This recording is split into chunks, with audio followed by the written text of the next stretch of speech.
This channel's content is strictly for educational and informational purpose and does not endorse or promote any form of violence, harm, illegal activities, self-injuries and communal disharmony. খামেনেইকে অপমান হুঁশিয়ারি ট্রাম্পের কথার ভঙ্গিতে ক্ষুব্ধ ইরানের বিদেশ মন্ত্রী। খামেনেইয়ের সমর্থকদের আঘাত করা বন্ধ করতে হবে। ইরানের ক্ষেপণাস্ত্র আমেরিকাকে ধ্বংস করে দিত। ইরানের মানুষ ট্রাম্পের হুমকি সহ্য করবে না। খামেনেইকে অসম্মান হলে আলোচনার টেবিল নয়। আমেরিকার সঙ্গে স্নায়ু যুদ্ধের মধ্যে হুঁশিয়ারি দিচ্ছে ইরানের বিদেশ মন্ত্রী। এই মুহূর্তে যে খবরের দিকে নজর রয়েছে আমাদের, খামেনেইকে অপমান হুঁশিয়ারি দিচ্ছেন মার্কিন প্রেসিডেন্ট ডোনাল্ড ট্রাম্প। אצלנו ליד הבית, תראה מה הולך פה, תראה. היינו פה, אצלנו ליד הבית, תראה מה הולך פה, תראה. היינו פה, אצלנו ליד הבית, תראה מה הולך פה.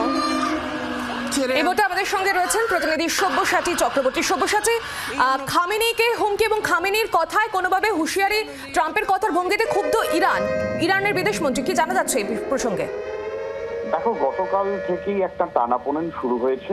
ইরানের তরফ থেকে বলা হয়েছে আমেরিকা যেভাবে কথা বলছে এবং আমেরিকা যে বৈঠকের কথা বলছে তা তারা করবে না।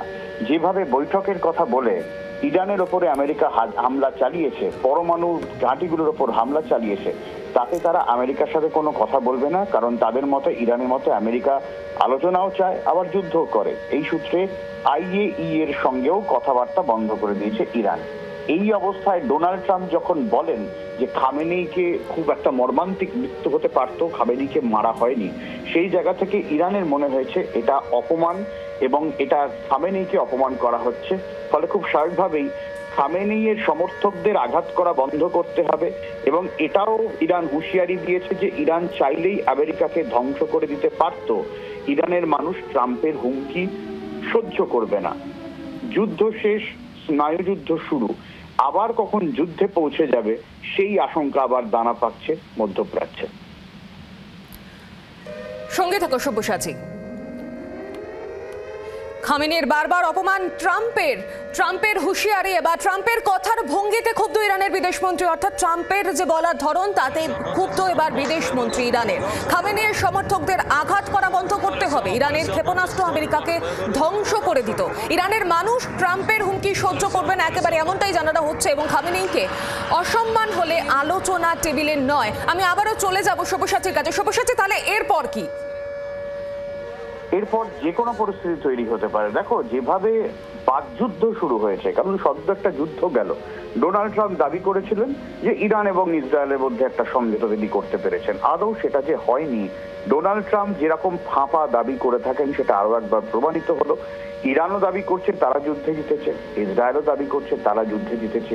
কে যে যুদ্ধে থামালো, কেন যুদ্ধ থামালো, ট্রাম্প কোথা থেকে এলেন, গোটা বিষয়টাই আবারও ঘেটে গেল। এই অবস্থায় লেবাননের ওপর আবার হামলা শুরু হয়েছে। যে অ্যাক্সিস অফ রেজিস্ট্যান্স রয়েছে সেখানে ইসরায়েল হামলা শুরু করেছে। ফলে যুদ্ধ যে কোনো মুহূর্তে হওয়া আরো একটা সম্ভাবনা কিন্তু থেকেই যাচ্ছে। ফলে সাময়িক শান্তি অশান্তির বীজ নতুন করে পাচ্ছে। বেশ, ধন্যবাদ সব্যসাচী।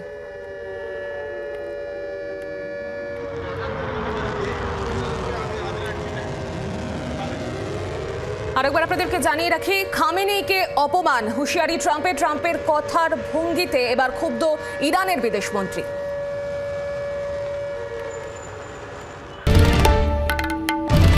বাংলার আওয়াজ, বাঙালির আবেগ, জি 24 ঘন্টা।